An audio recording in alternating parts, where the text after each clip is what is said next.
Imagine for a moment that it was your privilege to have a brief interview with God, in the course of which you were allowed to ask one question. What would you ask? Now, you would have to think this over very carefully, because this golden opportunity would come to you only once, and you would have to be most careful that you didn't ask a silly question. Well, you might try God out with a Zen Buddhist koan, such as, beyond the positive and the negative, what is reality? And the Lord would turn to you and say, my dear child, your question has no meaning. And you wouldn't have the opportunity to think up a meaningful one and come back. So perhaps you should have asked, what question should I ask? And the Lord would say to you, why do you want a question? See, it seems you do want one, don't you? Because you feel that something is wrong if you don't have a problem. Well, you've got one. That is, the insoluble problem of trying to win without losing. Now, as long as you can keep that problem, you'll be busy. Only, however, until you see that it can't be solved. But there are all sorts of ways of presenting that problem in such a way that you cannot see that it's meaningless. And the better gurus are very clever at bringing these ways out. You may see, for example, if you are invited to practice intense concentration, that after a while you find yourself thinking about concentrating, and therefore that your concentration is somewhat divided. Or he may ask you, why are you concentrating? What is your motivation for this activity? And you find out that it's your element of irreducible rascality. So, however, the teacher, once he's seen that we've mastered that lesson, has something still more ingenious. He says, now you've actually made progress, because finding out that you could not really concentrate was valuable because it began to prick the illusion of your ego. But you've only got your foot in at the door. Beyond this are many, many higher things to be learned, and you must redouble your efforts. And so, of course, you apply yourself all the more, again and again, on all sorts of tricks that these old gentlemen can come out with. And you will keep at it just as long as he can make you fall for it. But in the end, you see that it was all tricks. As the great Zen master Rinzai said, well, after all, there was nothing much in Obaku's Buddhism. And he went on to explain to his students that the art of Zen, or teaching Zen, is like deceiving a child with an empty fist. You know how you can intrigue a child by pretending you've got something very precious in your fist. And you can play a game for an hour, provoking the child to ever greater enthusiasm to find out what you've got. And in the end, the revelation is that there was nothing there. So many people say, in the course of their Zen training, I realized there was nothing to realize. It was all there from the beginning. Because you see, standing opposite to the realization that you can't do anything about it, and equivalently that you can't do nothing about it, comes, of course, the awakening that the reason for that is there is no you separate from you. In other words, when you try to control your thoughts or control your feelings, there is no difference between the thoughts and the controller. Because what you call the thinker is simply your thought of yourself. The thinker is a thought among thoughts, and the feeler is a feeling among feelings. And trying to control thoughts with thoughts is like trying to bite your own teeth. So you found that out. Well, then the other side of the picture is, of course, that if you do find that out, you discover that the project of controlling yourself was unnecessary, because you were yourself a Buddha from the very beginning. That's what the Upanishads mean when they say quite simply, Tattvamasi. You're it. You, as you are.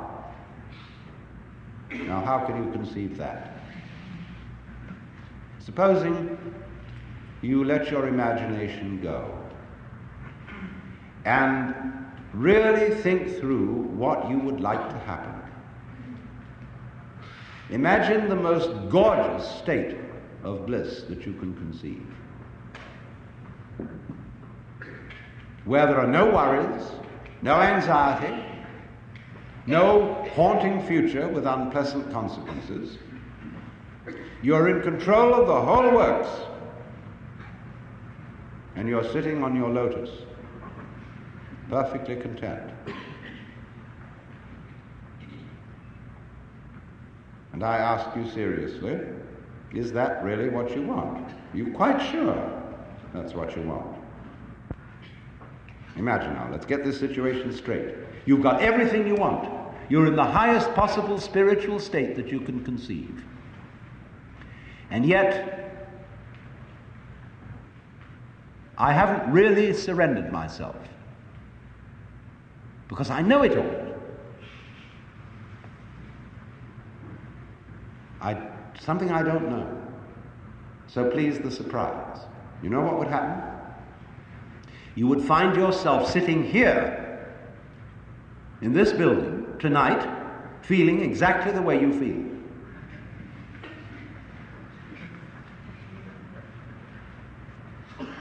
There's your answer. Because after all, don't you have it all? Look. You have the feeling of yourself.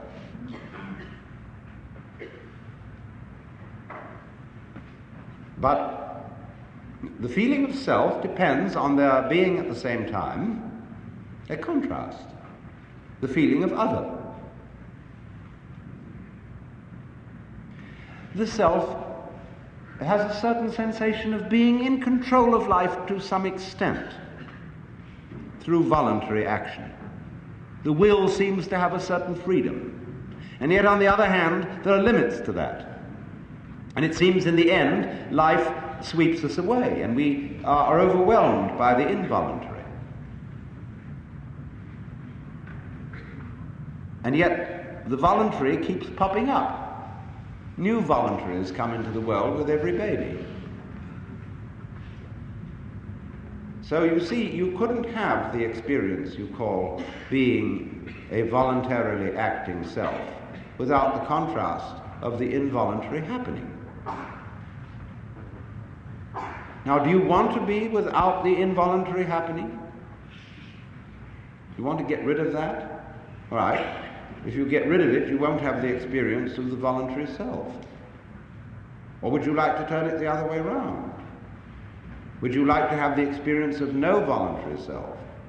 And on the other hand, everything just happens. Well, then you say, well, I'm not sure about that. Because then I would feel at first that I was floating. See, that I had no further responsibilities, that I was just walking on air. And we do get that feeling sometimes. If you take the ideas of determinism and fatalism to their final conclusion, you do have that sense of freedom from all responsibility, freedom from worry and care. And you float along for a while, but it wears off. You don't somehow seem to be able to follow out that philosophy consistently, especially if you have children. And somehow a society begins to push on you to be responsible, as it pushes on children to be responsible. And so this nagging duality keeps coming back. That I cannot realize the nice irresponsible condition of involuntary behavior unless I have the contrast of the possibility of the voluntary, and vice versa. Now what does that mean? Obviously it means that these two aspects or sides of our experience, which we can call the voluntary and the involuntary, the knower and the known, the subject and the object, the self and the other, although appearing to be two, are indeed one. Because you can't have one without the other. And when that state of affairs arises, you know at once that there's a conspiracy. That two things which look as different can be are for that very reason the same.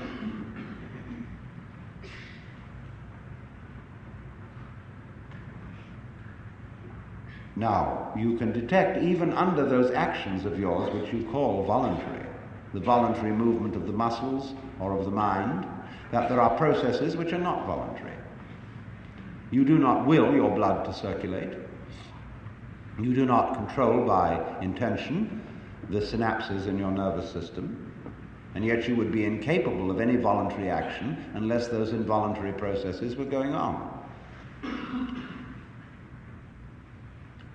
So you see these two things go together. And you begin to realize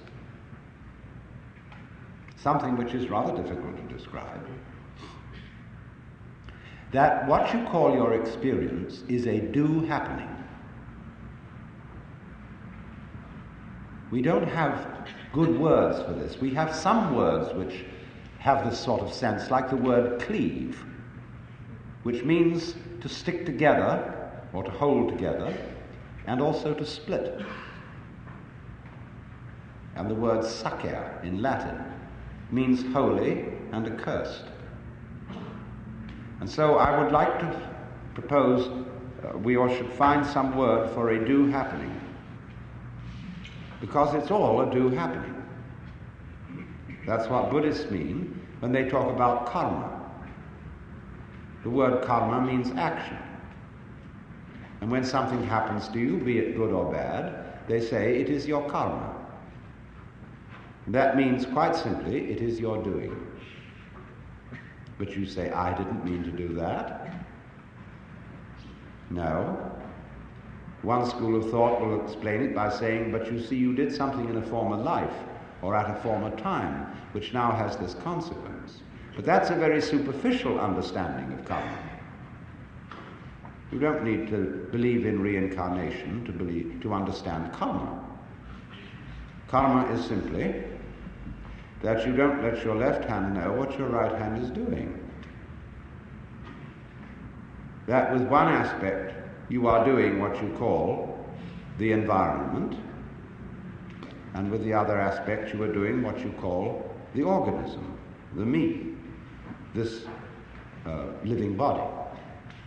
But as you cannot conceive possibly the existence of a living body with no environment, that is the clue that the two are basically one. Like the two poles of a magnet, north is quite different from south, and yet it's all one magnet. So in precisely the same way, you are both what you do and what happens to you. So that you have a little game in which you play that what happens to you, that you're not responsible for. That's not you, see? You're only responsible for this side of it. And then you can compete with the other side. What it's like is this. Get two knitting pins, one in each hand, and have a fencing match with yourself. and really sincerely try to stick the other hand. But that other hand must really sincerely be trying to stick the first one and also to defend itself. It's like playing chess with yourself. See? Now, it won't work. You'll come to a sort of standstill unless you decide for your right hand that that's the one that's really going to win. Well, then you've broken the rule of the game, you see? Well, that's what we do. That's what is called by both the Hindus and the Buddhists avidya, ignorance, which really better means ignorance. So what it comes down to, you see, is basically this. Just in the same way that the authority of the Guru is your authority. You did it.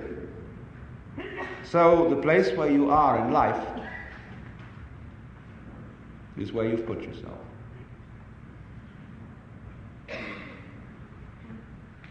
And just as on the surface of a sphere, every point may be regarded as the center of the surface, so every place may be regarded as the true place. And everyone's in his true place.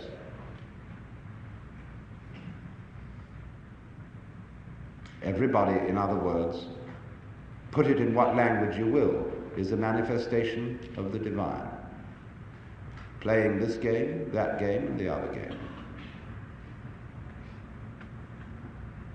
And your not knowing it, if you don't know it, is part of the game.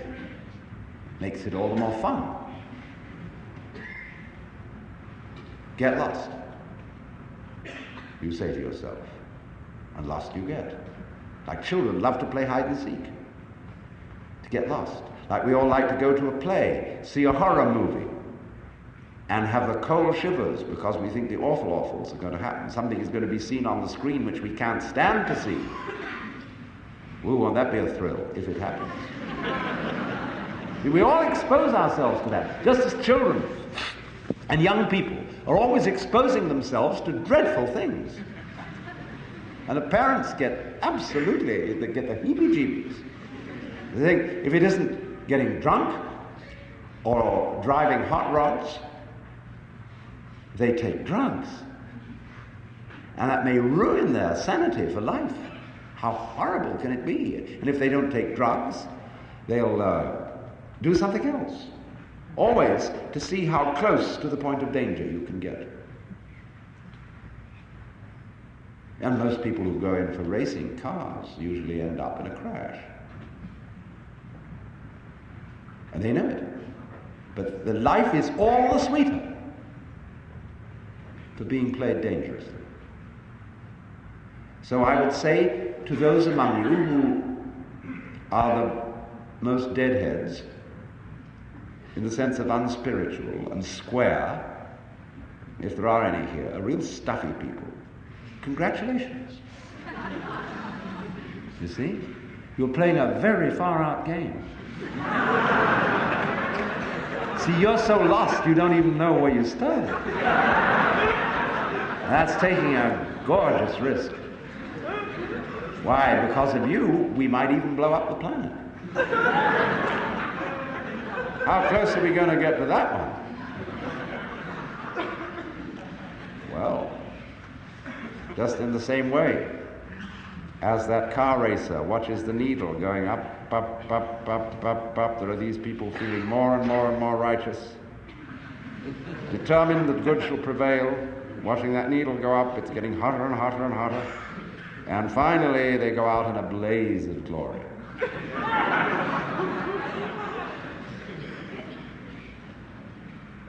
And then when the dust settles, they say, whew, that was a close squeak.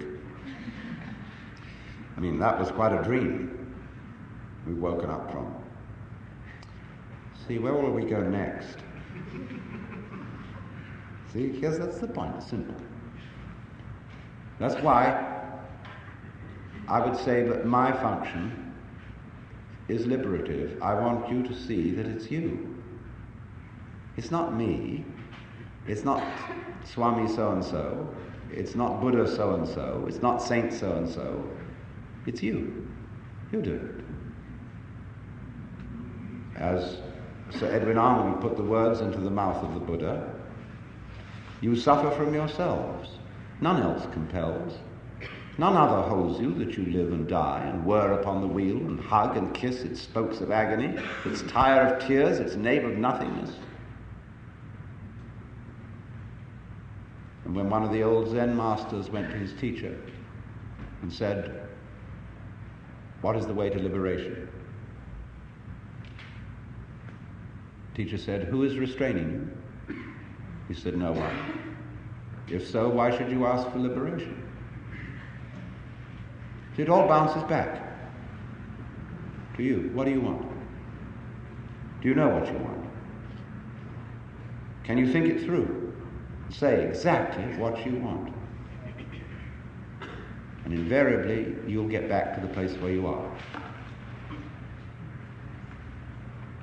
Because what you say you want is always the symptom, the expression of what you are now.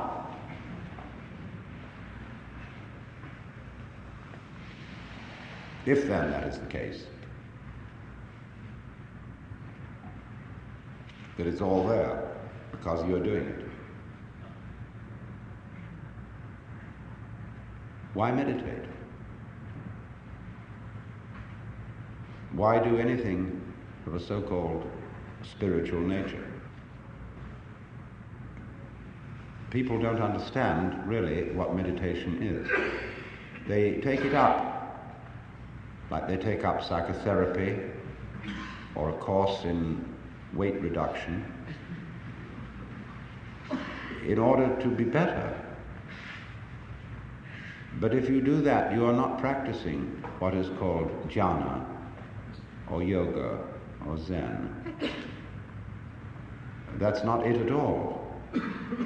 Meditation is the one human activity which has no purpose. Buddhas, who are supposed to have attained everything, are invariably shown in some sort of meditation posture. Why should they meditate anymore? Because that just happens to be the way that a Buddha sits when he sits. When he sits, he sits. When he walks, he walks. He's not going anywhere. He's just going for a walk. Because he digs it. See, to dig, the very word means not merely to appreciate, but to penetrate. To go to the heart of the matter and to penetrate the moment. To get right to the root of the moment is nowhere else than the center of you, where you are. It's where you start this whole thing. So to get with yourself is to get at the moment where you begin all this questioning. Where does the question come from? Where does the desire spring from? Well, that's you, and that you is the point from which the whole universe is created, flowing back into the past like the wake of a ship. Wake doesn't drive the ship, it's the ship that makes the wake. So here you are, producing it. A meditation is just sitting and watching it happen. And it's not done because it's good for you. It's done for fun. I might even say meditation is a fun thing. And if it isn't, you're not meditating. There's an awful game that meditators play, which is competitive suffering.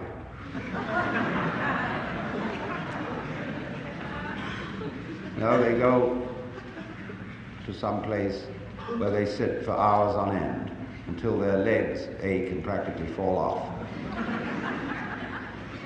And then come back and brag about they sat through all those hours of leg aching. Now, it's very difficult to put down people who are suffering. Because after all, one has a natural sympathy for pain.